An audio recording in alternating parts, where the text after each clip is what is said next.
Hi everyone, welcome back to the course of Literature and Globalization. In today's lecture, we will talk about pattern recognition. It is a novel written by William Gibson.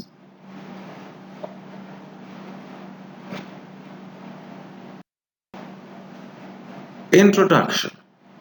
Pattern Recognition is a novel by science fiction writer William Gibson, published in 2003, set in August and September 2002. The story follows Case Pollard, a 32-year-old marketing consultant who has a psychological sensitivity to corporate symbols.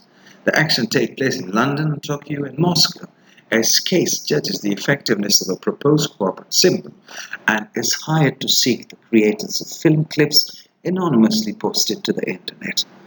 The novel's central theme involves the examinations of human desire to detect patterns and meaning, and the risk of finding patterns in meaningless data.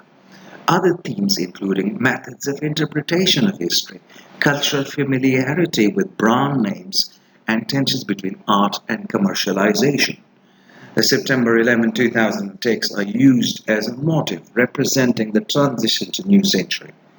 Critiques identify influences in pattern recognition from Thomas Pynchon's postmodern detective story, The Crying of Lot 49.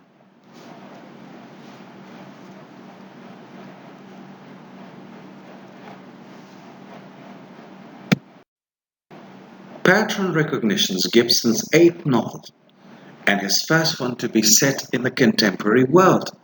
Like his previous work, it has been classified as a science fiction and postmodern novel, with the action unfolding along a thriller plot line.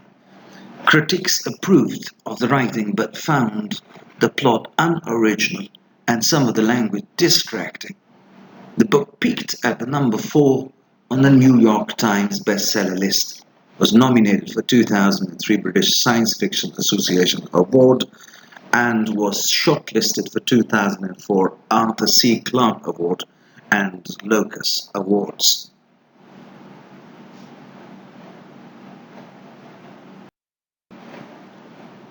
Let's talk about the background of the novel. Before writing Pattern Recognition, the author William Gibson published 7 novels, 1 co-written, and numerous short stories beginning in 1977. His previous novel, All Tomorrow's Parties, was published in October 1999 as the conclusions of the Bridge trilogy. Pattern Recognition was written between 2001 and 2002 while Gibson was living in Vancouver, British Columbia, and released in February 2003. Pattern Recognition was originally intended to be a stand-alone novel, but afterward Gibson wrote Spook Country and Zero History, which take place in the same universe and use some of the same characters. Gibson traveled to Tokyo in 2001 to prepare for this new novel, which takes place in London, Moscow, and Tokyo. He did not travel to London or Moscow, but used interview with friends and internet resources for research. In September 2001, Gibson had written about 100 pages but was struggling to finish. He stopped writing after watching September 11 attacks on television and realized the novel had become a story that took place in an alternate time track in which September 11 hadn't happened. He considered abandoning the novel, but a few weeks later rewrote portions to use the attacks as a motivating factor for the distress the main character feels. In a 2003 interview, he said, "There I was in the winter of 2001, with no idea what the summer of 2002 was going to be like. In the original post 9/11 drafts, London felt more like London is feeling right now. Case keeps seeing trucks full of soldiers, but I took that out, said by Gibson, because as it got closer to the time, it wasn't actually happening." Let me summarize the plot for you. Advertising consultant Case Pollard, who reacts to logos in advertising as if to an allergen. arrived in London in August 2002. She is working on a contract with the marketing firm Blue Ant to judge the effectiveness of the proposed corporate logos for the shoe company. During the presentation, graphic designer Deruti Benedetti becomes hostile towards Case as she rejects the first proposal. After dinner with some Blue Ant employees, the company founder Hubertus Bigand offers Case a new contract to uncover who is responsible for distributing a series of anonymous artistic film clips via the internet. Case had been following the film clips and participating in online discussion forum theorizing on the clip's meaning, setting, and other aspects, wearing or corrupt the artistic process and mystery of the clips. She reluctantly accepts. Kes is not entirely comfortable with Evie's chat group called Fetish Footage Forum FFF. There are perhaps 20 regular posters of the FFF and some much larger and uncounted number of lurkers. And right now there are 3 people in chat, but there is no way of knowing exactly who until you are in there. And the chat room she finds not so comforting. It's strange, even with friends, like sitting in a pitch dark cellar conversing with people at a distance about 15 feet.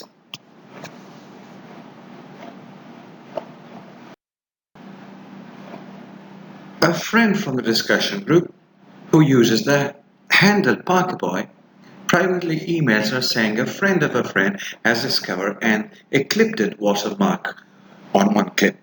They concoct a fake persona, a young woman named Keiko, to seduce the Japanese man who knows the watermark code. Case, along with an American computer security specialist, Bonnie Chu, hired to assist her, travel to Tokyo to meet man and retrieve the watermark code. 2 men attempt to steal the code, but Case escapes and travels back to London. Bonnie travels to Columbus, Ohio to investigate the company that he believes created the watermark. Meanwhile, Blue Ann hires Dorothy, who reveals that she was previously employed by a Russian lawyer whose clients have been investigating Case. The client wanted Case to refuse the job tracking the film clips, and it was Dorothy's responsibility to ensure this.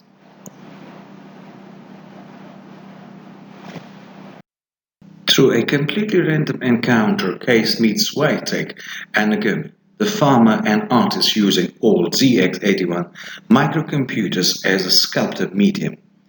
The latter a collector of a rare technology. He mentioned purchasing Stephen King's word processor, for example. Another collector and sometimes friends of Nagumi's, Hobbs Baranov, is a retired cryptographer and mathematician with connections in the American National Security Agency. Case strikes a deal with him. She buys Carter calculator for him, and he finds the email address to which the watermark code was sent. Using this email address, Case makes contact with Stella, whose sister Nora is the maker of the film clips. Case flies to Moscow to meet Stella in person and watch Nora work. Nora is brain damaged from an assassination attempt and can only express herself through film. At her hotel, Case is intercepted and drugged by Trudy and wakes up in a mysterious prison facility. Case escapes exhausted, disoriented, and lost. She nearly collapses as Parkerboy, who upon Casey's request was flown to Moscow, retrieves her and brings her to the prison where the film is processed. There, Hubertus, Stella, and Nora's uncle Andrew and the later security employees were waiting for her. Over dinner with Case, the Russians reveals that they have been spying on her since she posted to a discussion forum speculating that the clips may be controlled by the Russian mafia. They had led her track the clips to expose any security breaches in their distribution network. The Russians surrender all the information they had collected on her father's disappearance. And the book ends with Case coming to terms with his absence while in Paris with Parkerboy, whose real name is Peter Gilbert.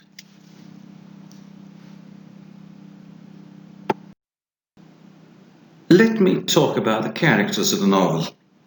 Cass Pollard, a 32-year-old woman who lives in New York City, she pronounces her given name Case. Although her parents named her after Edgar Case, she uses her interest in marketing trends and fates and her psychological sensitivity to logos and advertising in her work as an advertising consultant.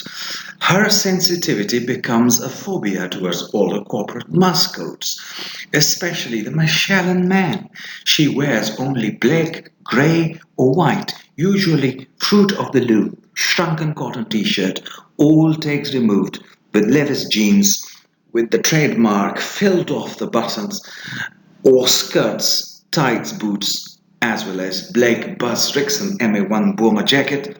Buzz Rixson did not produce the MA1 in the black, but due to demand created by the novel, began offering a William Gibson collection black MA1.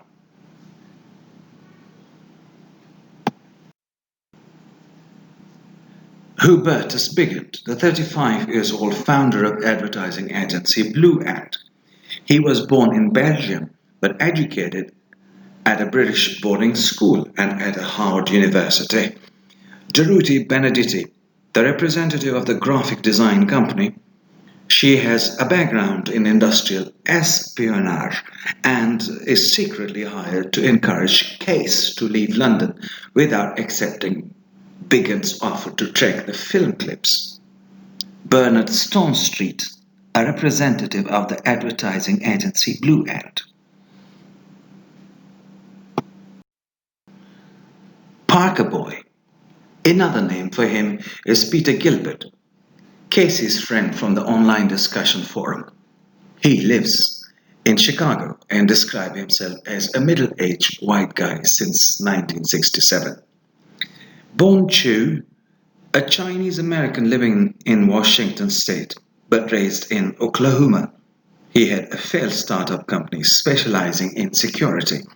He is hired to assist Case in search for the maker of the footage. Wojtek, a blond man born in Poland and raised in Russia. He acquires and sells antique calculators to raise funds for an exhibition on Sinclair's ZX81 computers. Damien Pease, a 30-year-old friend of Case, whose flat she stays while in London. He is a video director shooting a documentary on World War II battleground excavation near Stalingrad. Hobbs Baranov, a former NSA cryptographer and mathematician. He collects antique calculators and sells intelligence as he squats near a pool with a gypsy group. Evie, creator of website discussion group and chat room Fetish Footage Forum FFF that Case frequents. The website's intention is to discuss the anonymous film postings.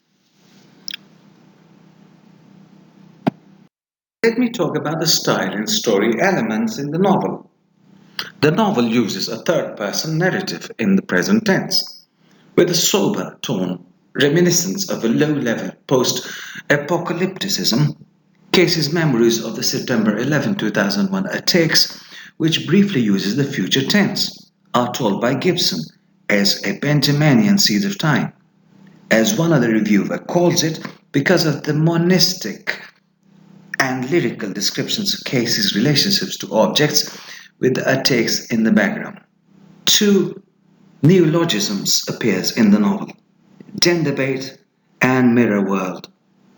Gibson created the term mirror world to acknowledge a local specific distinction in a manufactured object that emerged from a parallel development process. For example, opposite side driving or varied electrical outlets. Gender bait refers to a male posing as a female online to elicit positive responses. The term cool hunter, not coined by Gibson, but used in the marketing industry for several years. is used to describe Casey's professions of identifying the roots of emerging trends.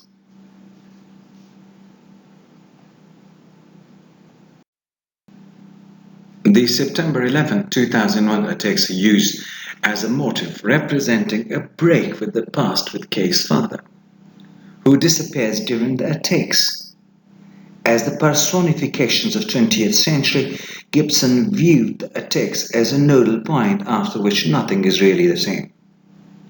One reviewer commented that in Gibson's view, 9/11 was the end of history. After it, we are without a history, careening towards an unknown future without the benefit of a past. Our lives before 9/11 are now irrelevant. Casey's search for her father and Damien excavations of a German bomber symbolized the historicist's search for a method to interpret people's actions in the past. Coming to terms with her father's disappearance may be interpreted as a requiem for those lost to the 20th century, something that may have been influenced by Gibson coming to terms with the loss of his own father.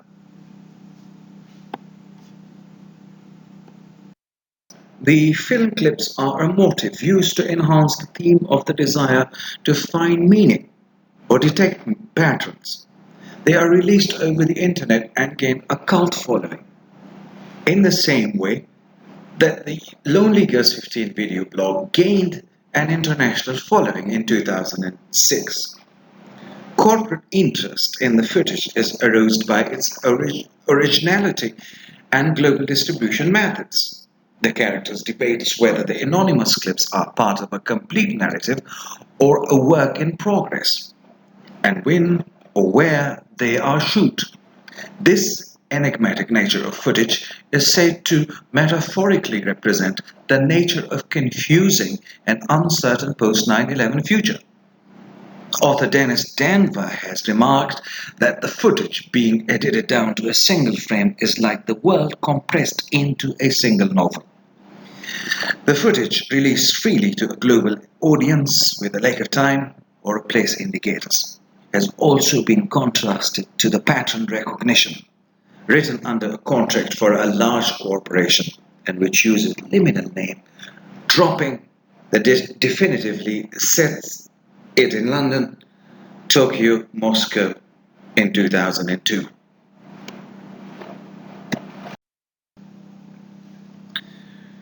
Let me talk about the major themes in the novel.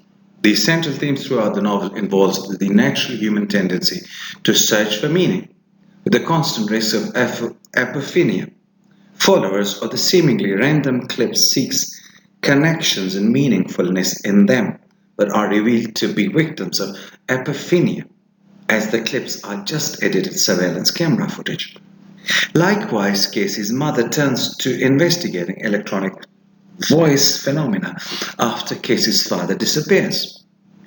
Science fiction's critic Thomas Wagner underscores the desire for meaning or pattern recognition, using a comparison between the film clips and Casey's search for her father after the attacks. The very randomness and inaffability of the clips flies in the face of our natural human tendency towards pattern recognition. The subculture that surrounds following the footage is an effective plot device for underscoring the novel's post 9/11 themes, to wit, the uncertainty of the fabric of the day-to-day life people began to feel following that event. We as people don't like uncertainty, don't like knowing that there is something we can't comprehend. And if we can't fit something into an existing pattern, then by golly we will come up with one. Within the marketing world, Case is portrayed not as an outside rebel, but rather a paragon of a system. Inescapably within the system, she seeks an epistemological perspective to objectively interpret patterns. The review in the Village Voice calls this such a survival tactic within the context of no context, dosing for meaning and sometimes settling for the illusions of meaning.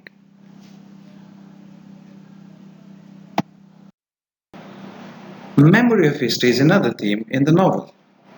Using 20th century relics such as a Calta calculator and excavated stucco, Hobbes' Baronov and Vitek Plane CX-81 show, Gibson raises the question of how the contemporary society views the past societies. Gibson portrays the past century as dominated by conflict, suspicion, and espionage. Following the disappearance of Casey's father, a designer of embassy security system. On September 11, 2000, Casey left feeling ungrieved until she reviews footage and records of that day tracking his movements until he vanishes. Following this line of thought, Gibson raises the question of how the future will view today's society. The novel adopts a postmodern historicism perspective through the argument presented by Bigot, Case, and Parkerboy. Bigot and Case view of history are compared to those of philosopher Benedetto Cruz, and that they believe history is open for interpretation, which rewritten from the frame of reference of another society. Parkerboy rejects this view, believing that history can be an exact science.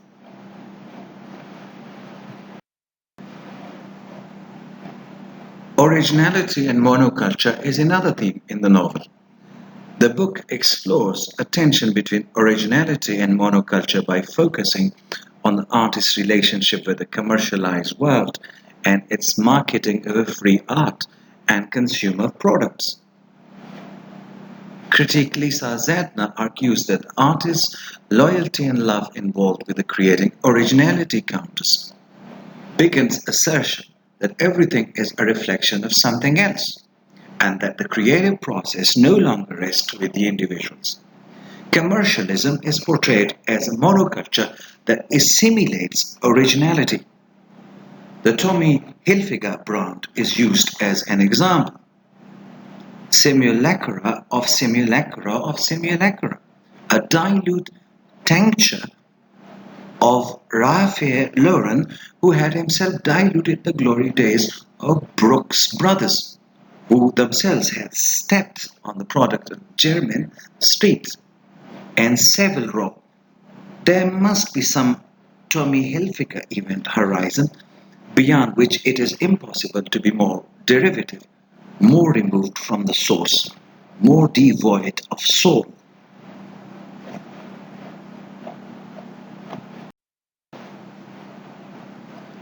Branding, identity, and globalizations are the major themes in the novel. The novel's language is viewed as rife with labeling and product placements. Postmodern theorist Frederick Jameson calls it a kind of hyped-up name-dropping where an encyclopedic familiarity with a fashion creates class status as a matter of knowing the score rather than of having money and power. He also called it postmodern nominalism, in that the names express the new and fashionable. This name dropping demonstrates how commercialism has created and named new objects and experiences and renamed or recreated some that already existed.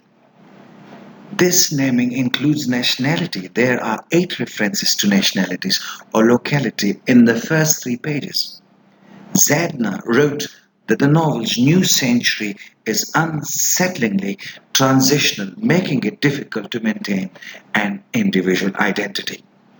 One character argues that there will soon be no national identity left, as all experience will be reduced by the spectral hand of marketing to the price point variation on the same thing. This is juxtaposed against the footage that contains no hints of time period or location.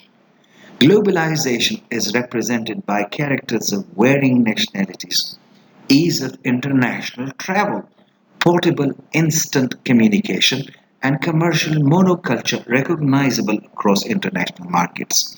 As an example, Gibson writes how one's yes and no decision by case on the logo will impact the lives of the people in remote places who will manufacture the logos and how it will infect their dreams.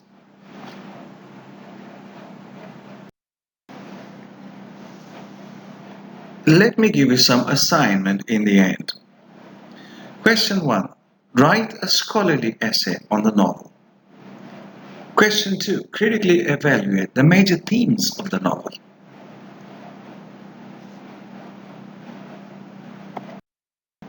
And that is how we come to the end of this short lecture. Talk to you next week. Bye for now.